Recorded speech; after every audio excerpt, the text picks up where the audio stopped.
இன்னாருன்னு சொன்னால் புரியுமா?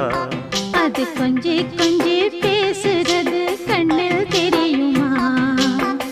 உலகே அழிஞ்சாலும் உன் உருவம் அழியாதே, உயிரே பிரிஞ்சாலும் உறவேதும் பிரியாதே. உண்ணாமல் உறங்காமல் உன்னால் தவிக்கும் பொண்ணு மணியின் நெஞ்சுக்குள்ளே இன்னாருன்னு சொன்னால் புரியுமா? அது கொஞ்சி கொஞ்சி